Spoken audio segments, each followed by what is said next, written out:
In the 1960s, a group of young Latin authors, for the first time, broke into the critical European and North American literary markets. This event marks the beginning of a literary movement known today as the Latin American Boom, one of the most influential movements of the 20th century. Perhaps the definitive work of this era is Gabriel Garcia Marquez's epic 100 Years of Solitude, one of global literature's finest achievements. What distinguishes the novel stylistically, and what this presentation aims to explore, is its seamless interweaving of magical elements into the fabric of everyday life through specific language choices. This presentation will stylistically analyze Gabriel Garcia Marquez's use of magical realism in 100 Years of Solitude, focusing on how tone, syntax, and narrative voice combine the magical and the mundane. It will also explore how these techniques can be employed by writers to create emotionally rich worlds that reflect lived complexity while challenging conventional notions of realism. 100 Years of Solitude is a 1967 novel by Colombian author Gabriel Garcia Marquez. Cyclically structured and elastic in its sense of time, the plot follows 5 generations of the Buendia family and their lives in the city of Macondo.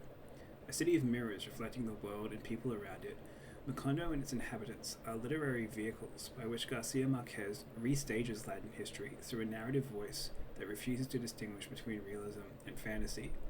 It is precisely in the surreal absurdity of the fates and the struggles of the Buendias that the story finds its essential character, and it is this tension, this complementary but irreconcilable gap between the strange and the mundane, that we find the heart of magical realism. To understand how the stylistic vision is constructed on the page, we now turn to the technique itself. Magical realism is a literary technique in which an author integrates elements of the supernatural into an otherwise mundane and grounded fictional world in a way that is understated and often taken for granted by the characters who inhabit the story world. Rather than relying on overt fantasy, Marquez achieves this effect through subtle, deliberate choices in tone, syntax, and narrative voice, elements we will now explore through close textual analysis. One of the most striking stylistic techniques Gabriel Garcia Marquez employs in 100 Years of Solitude is use of a flat, omniscient narrative tone. Magical events are described with the same detached clarity as mundane ones, creating a world in which the fantastic is seamlessly embedded into everyday life. Take, for example, the moment when Remedios the Beauty ascends into heaven while folding laundry.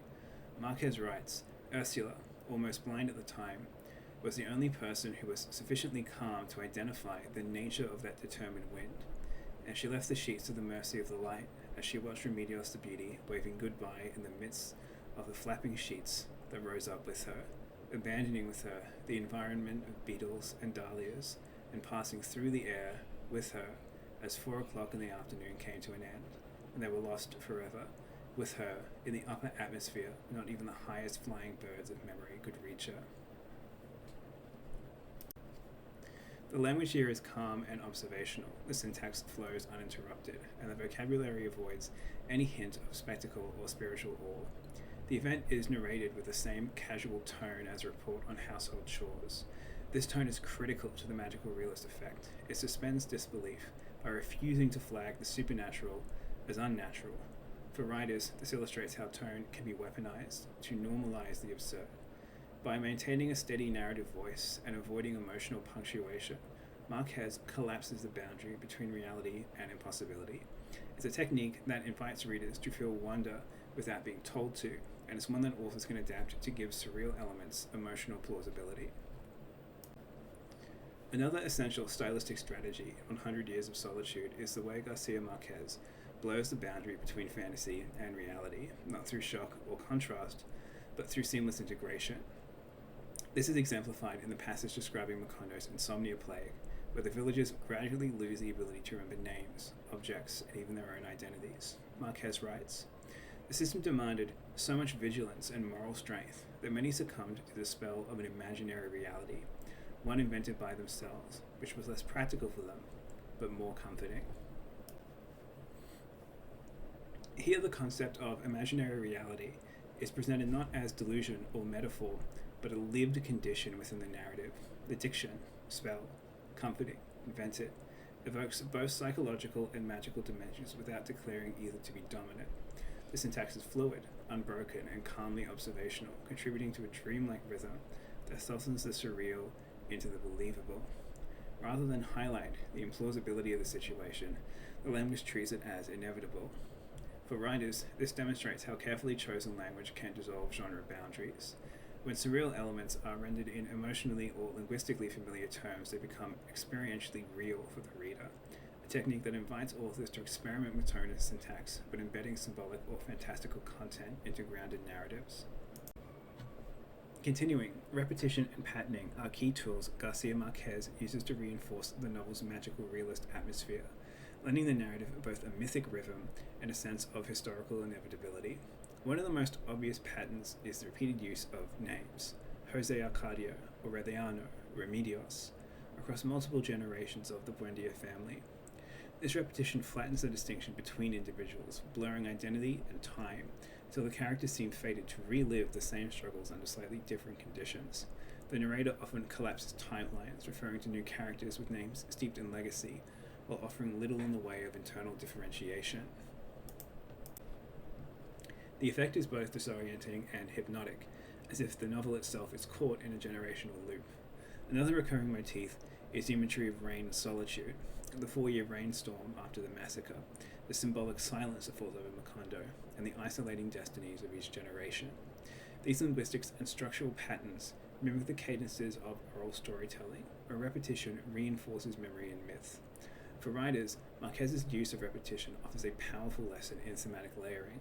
By echoing names, symbols, and sentence structures, authors can subtly underscore ideas like decay, legacy, or inevitability without heavy exposition. Repetition becomes a form of emotional and narrative pattern recognition, deepening immersion and reinforcing mood.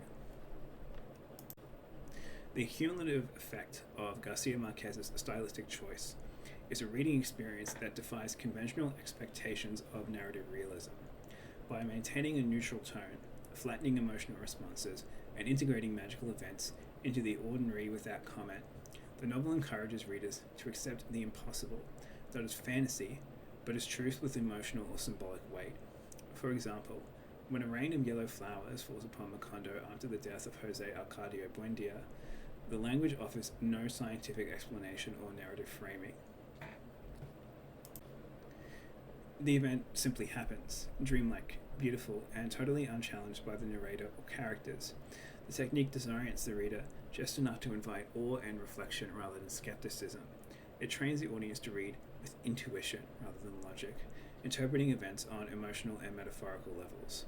For writers, the takeaway is profound. Magical realism is less about dazzling with the strange and more about reconfiguring the reader's relationship to truth. By sustaining a consistent stylistic frame, one in which the surreal is normalized and the real is stylized, authors can create immersive story worlds that challenge dominant notions of plausibility and invite readers to experience fiction as an echo of lived reality, not a departure from it. Garcia Marquez's use of magical realism offers several powerful insights for writers looking to craft emotionally rich and stylistically distinctive fiction.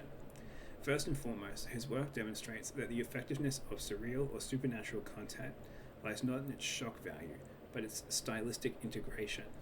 By using calm, neutral tone and a steady narrative voice, Marquez ensures that magical events do not disrupt the narrative, they define it. This teaches us that tone is not an aesthetic choice, but a structural tool that can manage the reader's sense of reality.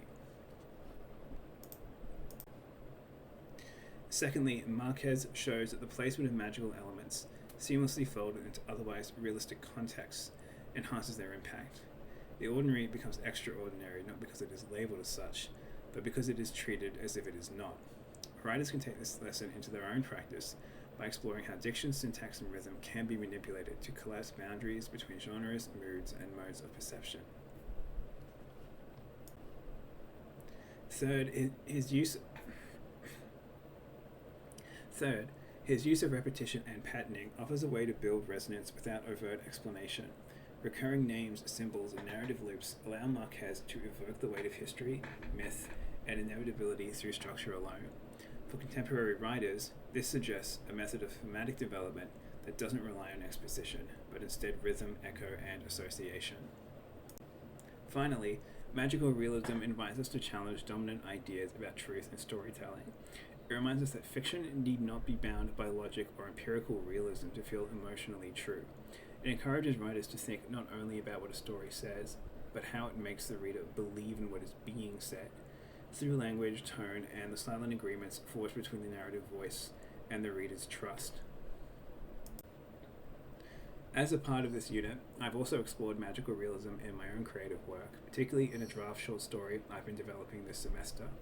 Inspired by Garcia Marquez's understated approach to the surreal, I experimented with embedding magical elements into a realist setting without overt signposting, using tone and syntax to create the same quiet tension between the ordinary and the impossible. In one scene, a soldier falls into a hole in reality that leads to the afterlife, in which his recently deceased wife is waiting for him.